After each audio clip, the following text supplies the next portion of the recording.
அப்படின்னா எக்மோ பார்க்குறோம். எக்மோ அப்படின்னா எக்ஸ்ட்ரா கார்போரியல் மெம்பரேன் ஆக்சிஜனேஷன். இது வந்துட்டு என்னன்னா ஒரு மெக்கானிக்கல் சப்போர்ட்டிவ் டிவைஸ். இது எதுக்கு நம்ம யூஸ் பண்ணுவோம் அப்படின்னா ஹார்ட்டோட ஒர்க்கும் லங்கோட ஒர்க்கும் ப்ராப்பர் இல்லாதப்போ நம்ம இது யூஸ் பண்ணுவோம். ஹார்ட் டிரான்ஸ்பிளான்ட் பண்ணுறப்போ அந்த பேஷண்ட்டுக்கு ஹார்ட் கிடைக்கிற வரைக்கும் அந்த பேஷண்ட்டை எக்மோவில் வச்சுருப்பாங்க.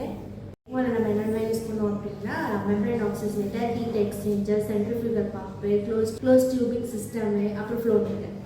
இப்போ நம்ம எக்மோ எப்படி யூஸ் பண்ணுவோம் அப்படின்னா ட்ரைனேஜ் கேனில் போட்டு ட்ரைனேஜ் கேன்லேருந்து ட்ரைனேஜ் லைனுக்கு போகும். ட்ரைனேஜ் லைன்லேருந்து நம்மளோட பம்புக்கு போயிட்டு ஆக்சிஜனேட் ஆகி ஆக்சிஜனேட்லேருந்து ஹீட் எக்ஸ்சேஞ்சர் போகும். ஹீட் எக்ஸ்சேஞ்சர்லேருந்து ரிட்டர்ன் லைன்லேருந்து ரிட்டர்ன் கேன்லாக்கு திரும்பவும் போயிடும். இதில் வந்துட்டு 3 டைப் இருக்குது. ஒன்று வந்துட்டு VV ECMO, AV ECMO, V ECMO. இப்போ நம்ம என்ன பார்க்க போறோம்னா types of ECMO. Types of எக்மோல விவி எக்மோ. விவி எக்மோ அப்படின்னா வீனஸ் எக்மோ. எந்த பேஷண்ட்ஸ்க்கு கொடுப்போம் அப்படின்னா ரெஸ்பிரேட்டரி சப்போர்ட் பேஷண்ட்ஸ்க்கு கொடுப்போம். எந்த வெயின்லேருந்து எடுப்போம் அப்படின்னா ஃபெமோரல் வெயின்லேருந்து எடுத்து இன்ட்ராஜுகுலர் வெயின்ல வந்துட்டு அந்த பிளட் வந்து திரும்ப கொடுத்துருவோம். நெக்ஸ்ட் வந்துட்டு என்ன டைப் பார்க்க போறோம்னா வீனோ ஆர்ட்ரியல் எக்மோ.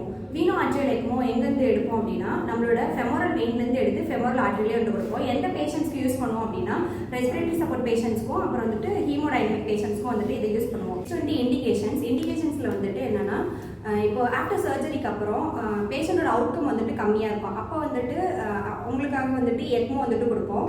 நெக்ஸ்ட் வந்துட்டு acute pulmonary embolism, next CPR, circulatory support to recovery, next வந்து கார்டியோஜெனிக் ஷாக்.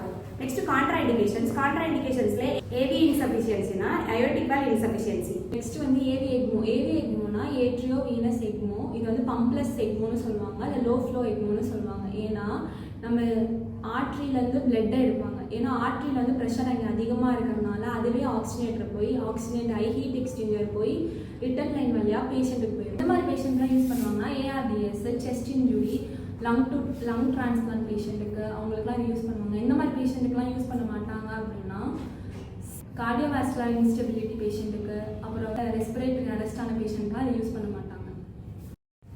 இந்த வீடியோ உங்களுக்கு பிடிச்சிருந்தா மறக்காம லைக் பண்ணுங்க, ஷேர் பண்ணுங்க, கமெண்ட் பண்ணுங்க, சப்ஸ்கிரைப் பண்ணுங்க.